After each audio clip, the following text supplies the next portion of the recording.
Good morning student. बेटा previous lecture में हमने एक्सरसाइज 3.6 को कंप्लीट कर लिया था और इस लेक्चर में हम ऑप्शनल एक्सरसाइज 3.7 को कंप्लीट करेंगे। देखिए बेटा क्वेश्चन नंबर फर्स्ट में क्या गिवन है, the ages of two friends Ani and Viju differ by 3 years. Ani और विजू, यहाँ पर दो स्टूडेंट हैं बेटा, Ani and Viju. Exercise 3.7 first question, let age of Ani, present age of Ani कितना हो गया भाई, एक्स ईयर्स मान लिया हमने। तो प्रेजेंट एज ऑफ बीजू कितना हो जाएगा, इसको हमने वाई सपोज कर लिया। उसके बाद ये कह रहा है कि इनके जो डिफरेंस है वो कितना है, 3 इयर्स है। इनका जो डिफरेंस है x minus Y is equal to 3। बेटा हमें नहीं पता कि एनी बड़ा है या बीजू बड़ा है, तो हमने जस्ट एज सपोज किया है कि यहाँ पर एनी बड़ा है तो x minus Y is equal to 3 हुआ है। तो हमने यहाँ पर इसको इक्वेशन नंबर फर्स्ट मान लिया था अकॉर्डिंग टू क्वेश्चन। फिर उसके बाद कह रहा है Ani's father Dharma is twice as old as Ani. Ani का जो फादर है धर्मा वो इससे डबल है। तो age is present age of Ani's father कितना बन जाएगा बेटा, 2x years and Biju is twice as old as his sister कैथी। जो बीजू है वो उसके सिस्टर कैथी से ट्वाइस है, यानी कि बीजू जो है उसकी सिस्टर से ट्वाइस है, यानी कि बीजू की प्रेजेंट एज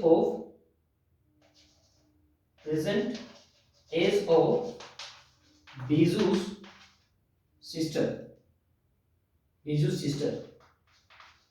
सिस्टर की कैथी की जो एज है वो कितनी हो जाएगी, ये डबल है बेटा, तो इसकी कितनी होगी, इसकी हाफ होगी, यानी दैट मींस y/2 इयर्स होगी। फिर वो कह रहा है the ages of Kathy and Dharma differ by 30 years. इन दोनों की एज का जो डिफरेंस है वो कितना है, 30 है। 2x y/2 equal to 30। तो बेटा इनको दोनों इक्वेशंस को आप सोल्व करके इनकी वैल्यू फाइंड आउट कर लेना, ठीक है बेटा, हो जाएगा ये क्वेश्चन। निकाल लेना बेटा उसके बाद वैल्यूज एलिमिनेशन मेथड से सोल्व करके। इसको 2 से मल्टीप्लाई कर लेंगे तो कितना आ जाएगा बेटा, 2x। ये कितना आ जाएगा बेटा, 2y इक्वल टू 3 जा 6। सब्ट्रैक्ट करने के बाद क्या हो जाएगा, 30 में से 6 चला जाएगा बेटा, 24 बच जाएगा और 2x से 2x कैंसिल हो जाएगा। y/2 प्लस यहाँ पर कितना हो जाएगा हमारे पास, प्लस का 2y, प्लस के 2y में से हाफ y चला जाएगा तो यहाँ पर 3/2y हो जाएगा। और इसको सोल्व करने के बाद यहाँ पर y की वैल्यू आ जाएगी 60। यहाँ पर y की वैल्यू आ जाएगी बेटा 24 इंटू 2/3, 8 2 16 आ गई। अगर y की वैल्यू 16 आ जाती है तो x की वैल्यू कितनी आ जाएगी बेटा, 90। तो यहाँ से एनी की जो एज है वो 19 इयर्स हो जाएगी और जो कैथी जो बीजू की एज है वो आपके पास कितनी हो जाएगी, 16 इयर्स। उसके बाद धर्मा की एज पूछते हैं तो 90 2 38 हो जाएगी। अगर हमसे कैथी की एज पूछी जाती है तो 16/2 8 इयर्स हो जाएगी। इस टाइप से बेटा आपका क्वेश्चन नंबर फर्स्ट कंप्लीट हो जाएगा। उसके बाद सेकंड क्वेश्चन देखिए बेटा क्या गिवन है, one says give me 100 rupees when I shall then become twice as rich as you।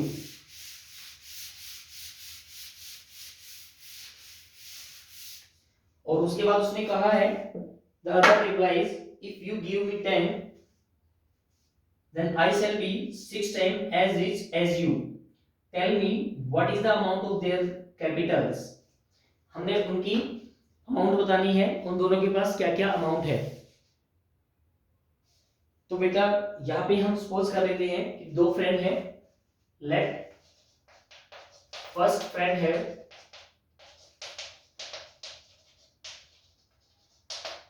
x rupees, second friend है y रुपीज।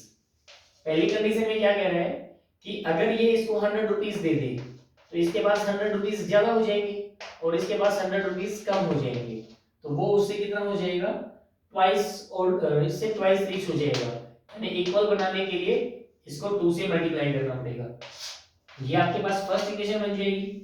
इसके बाद नेक्स्ट कह रहा है वो, अगर ये इसको 10 रुपीज दे तो इसमें 10 रुपीज चले जाएंगे और इसके पास 10 रुपीज आ जाएंगे, तो ये इससे 6 टाइम इक्वल हो जाएगा, यानी कि इसकी 6 से मल्टीप्लाई करेंगे तो वो इसके इक्वल हो जाएगा। इन दोनों इक्वेशंस को सॉल्व करके भी आप क्या कर सकते हैं, x और y की वैल्यू फाइंड आउट कर सकते हैं।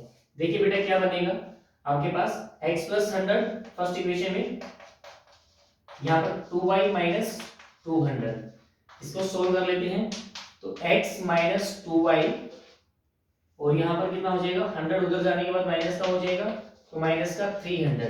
ये आपके पास इक्वेशन नंबर 3 बन जाएगी। फोर्थ इक्वेशन देखिए क्या बन जाएगा, 6x - 60 और यहाँ पर y + 10, इसको सोल्व कर लीजिए। 6x - y और ये माइनस का 60 उधर आने के बाद कितना हो जाएगा, +70। ये आपके पास फोर्थ इक्वेशन बन गई।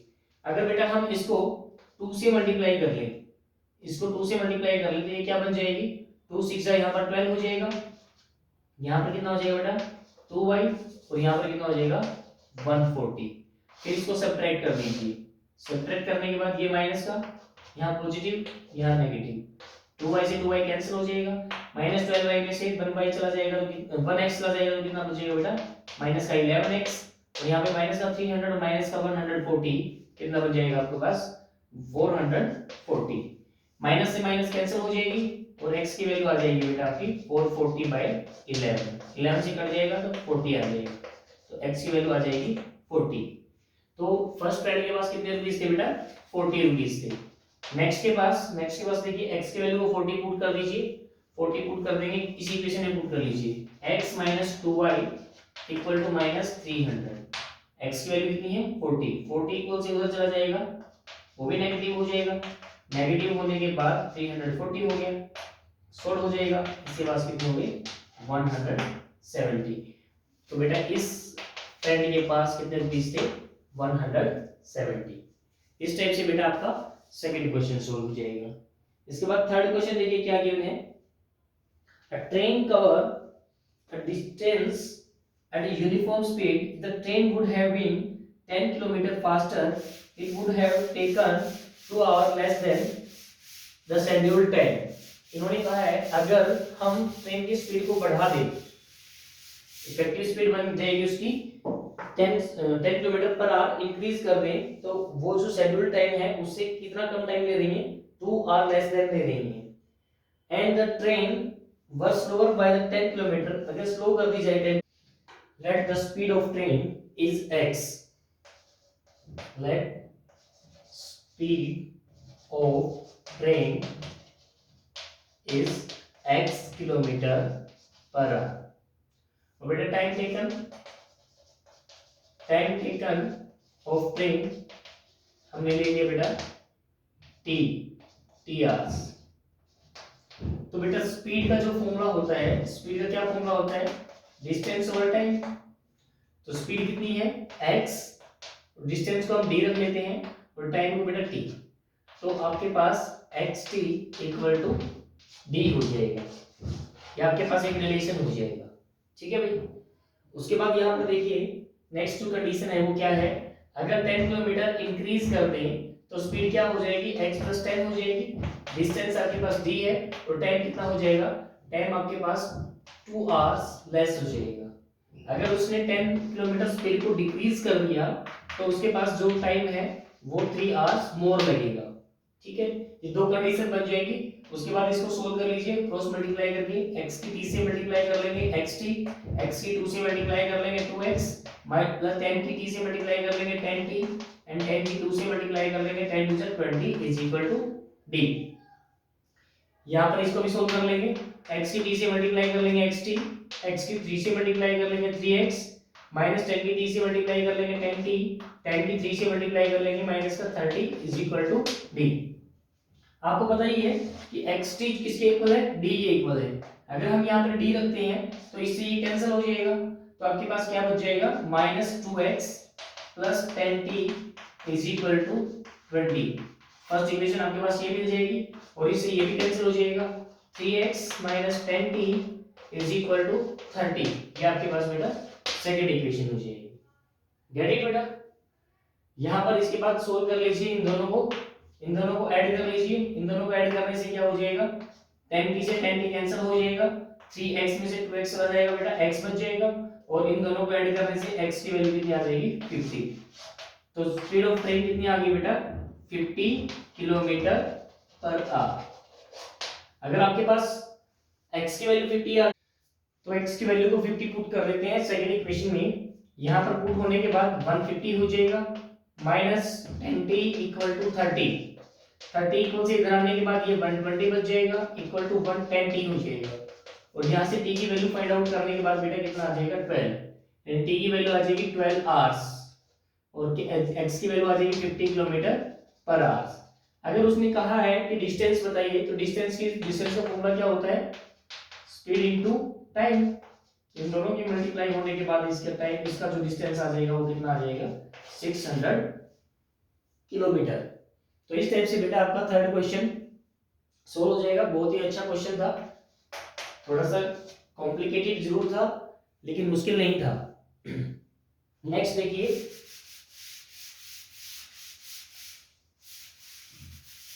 पहले हम फिफ्थ क्वेश्चन को ट्राई करते हैं। फिफ्थ छोटा क्वेश्चन है बिल्कुल।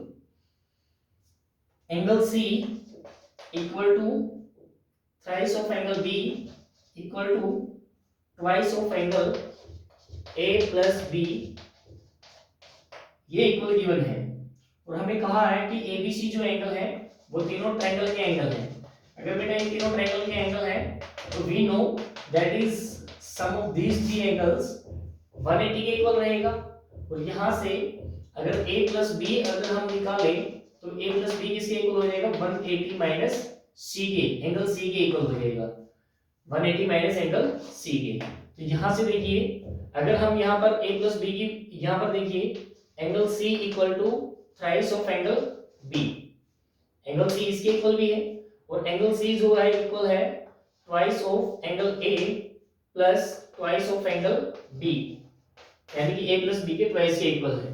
तो यहाँ से अगर A प्लस B की वैल्यू हम रखते हैं तो देखिए क्या आ जाएगा 180 माइनस एंगल C, 2 की 180 से मल्टीप्लाई हो जाएगी 360, 2 की C से मल्टीप्लाई हो जाएगी ट्वाइस ऑफ एंगल C।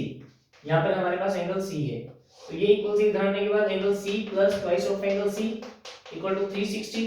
यहाँ पे ये थ्राइस ऑफ C हो जाएगा, थ्राइस ऑफ C होने के बाद आप C की वैल्यू फाइंड आउट कर लीजिए 360 बाय 3 करके, दैट इज 120 डिग्री।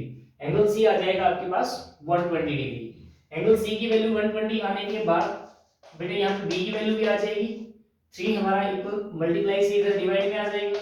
तो इधर आने के बाद B की वैल्यू आ जाएगी आपकी 40 डिग्री। आपके पास B की वैल्यू आ चुकी है, C की वैल्यू आ चुकी है, तो एंगल A की वैल्यू भी निकाल सकते हैं 180 में से बेटा 40 और 120 को माइनस करके इसकी वैल्यू आ जाएगी 20। गेट इट बेटा। एंगल A, एंगल B और एंगल C तीनों की वैल्यू हमने फाइंड आउट कर ली है। उसके बाद फोर्थ क्वेश्चन देखिए बेटा। फोर्थ क्वेश्चन थोड़ा सा लेंथी क्वेश्चन है, इसको हम नेक्स्ट वीडियो में डालेंगे।